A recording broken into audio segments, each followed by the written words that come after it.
Hi guys, I have a reaction video tonight today. The rise and fall of orange juice. Let's tell us. Let's start the video now. In 1, 2, 3, 4.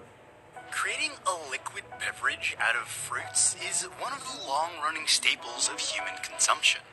Grapes have been turned into wine since 6000 BCE, and they've remained a key beverage in most societies.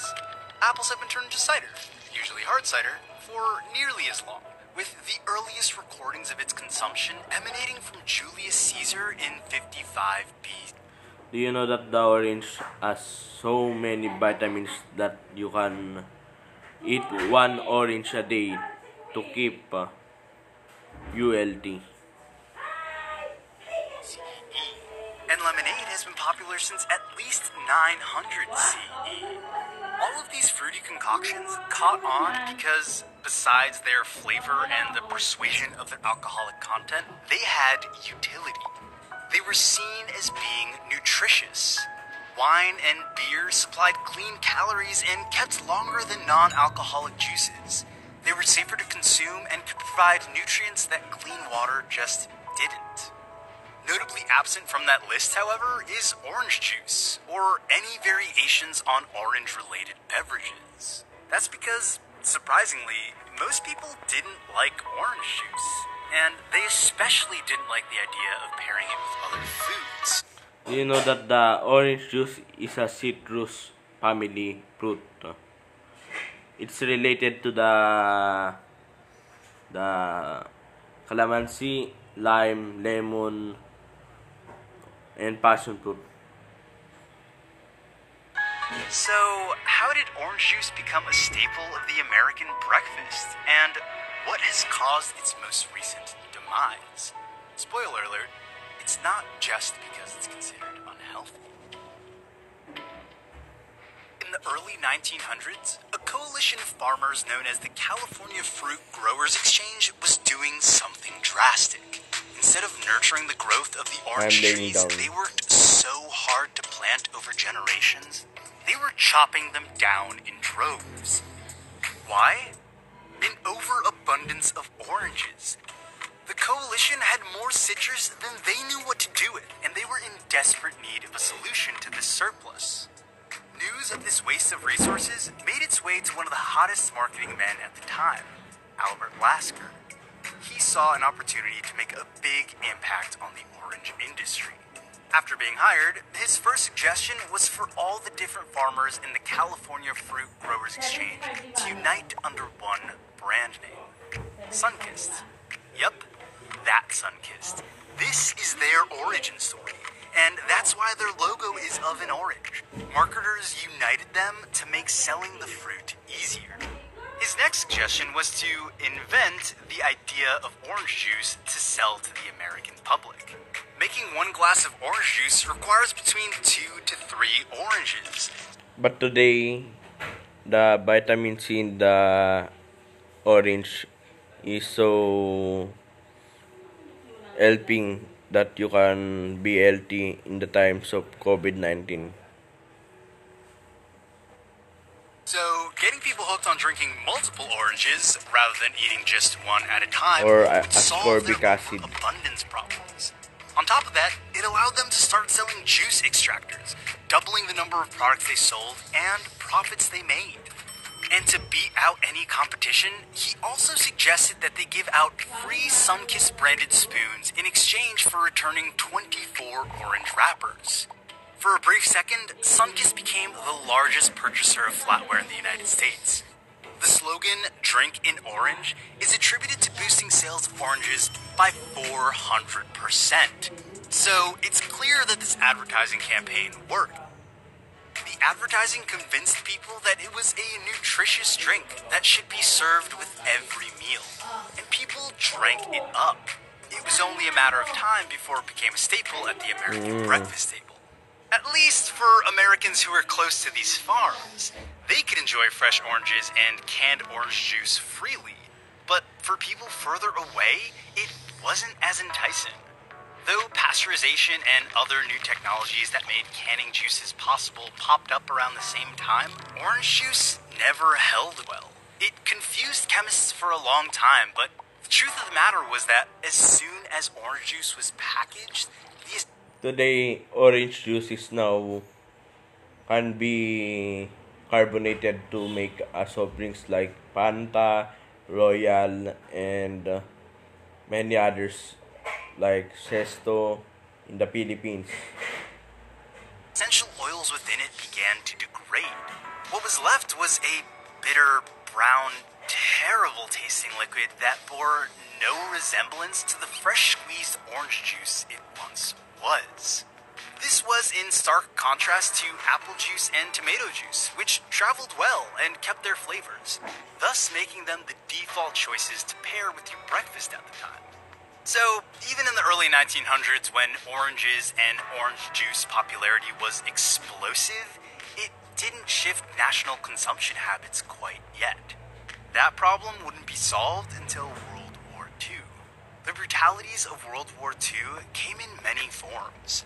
One of the less discussed ones is that World War II started in 1939 and ended in 1945. And why it started because of Hitler aggression to invade Poland. Now the Russia will in, and invaded the Russia. So Russia will invade Germany. And that's all. That's all. soldiers were frequently getting scurvy. And the brutality of the World War II is the concentration camp for the Jews. Jews, Jews, Due to unbalanced diets, aka they were vitamin C deficient. This causes fatigue, sore limbs, achy bones, gum disease that could lead to your teeth falling out, and much more. It was a serious issue with a simple solution. The easiest way to curb vitamin C deficiency is through eating or drinking citrus. So, in 1942, the U.S. Army offered a lucrative contract to anybody who could figure out how to preserve the flavor and nutritional value of orange juice so that it would keep during travel. Scores of people tried, but to no avail. Until 1945, when USDA scientists from Florida invented juice from concentrate. The idea was that if you evaporated the liquid from fresh juice, you'd be left Sorry with for a the noise that concentrated is mass so of the madre. fruit. From there, you could add a little bit of fresh orange juice, thus returning some essential oils and rehydrating the mass. This kept the sweet citrus flavor preserved for much longer than previously possible. It worked so well that the Army ordered 500,000 packages of orange juice from concentrate to be sent out to soldiers. But by the time it was ready, the war had ended. Not wanting to let all that effort go to waste, the makers pivoted and decided to sell orange juice from concentrate to the public. And it didn't take off. People were definitely buying the new orange that juice is from a Minute concentrate. Maid. In the first years, they sold just under $3 million worth of it. But on a national level, this was not a great success. From a net gross perspective, Minute Maid was losing $450,000 on it. Once again, in hopes of launching the citrusy drink to great American heights, they turned to marketing. Minute Maid gave an undisclosed amount of money and 20,000 shares in the company to singer Bing Crosby in exchange for commercials and endorsements of orange juice from concentrate. In 1949, the ad started playing on the radio 5 days a week. Within 3 years, the brand was making $30 million off orange juice from concentrate. The lucrative relationship between Crosby and Minute Maid continued for years, with his ads singing, So why squeeze orange juice yourself? When doctors say Minute Maid orange juice is better for your health. This was the beginning of the truly explosive popularity of orange juice across the country. Since this type of orange juice could keep its flavor while traveling, it wasn't limited to just being enjoyed by people close to farms. across the country, people started drinking it every morning with their breakfast. After all, it's Better for your health. according to courts, consumers went Better for your health, that is true. Orange juice is used to cure scurvy and gum disease and any because it's have a content of vitamin C or ascorbic acid. from eating under 8 pounds of orange juice per person in 1950 to over 20 pounds per person in 1960. And that demand just kept growing. By 1970, 90% of Florida's oranges were being used for orange juice production.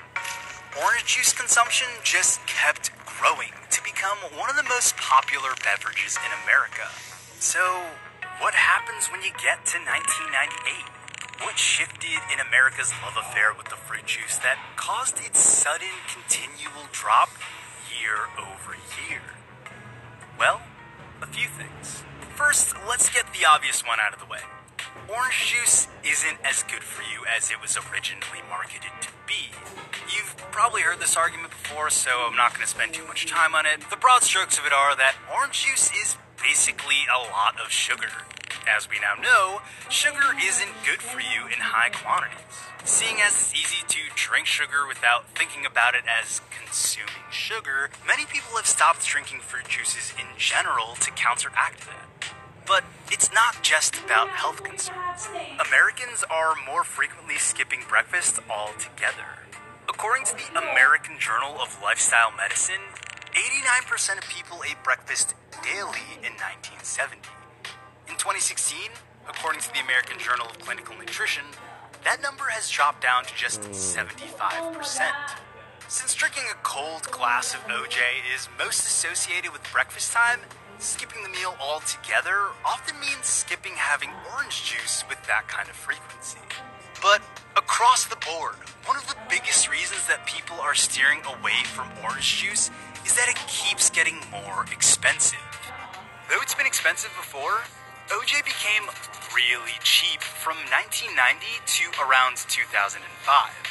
Since then, it's been on the rise, with dips here and there, but also reaching the most expensive height it's ever reached around 2016. But the fault doesn't necessarily fall on farmers' shoulders. They need to charge more because there's been a nationwide orange shortage.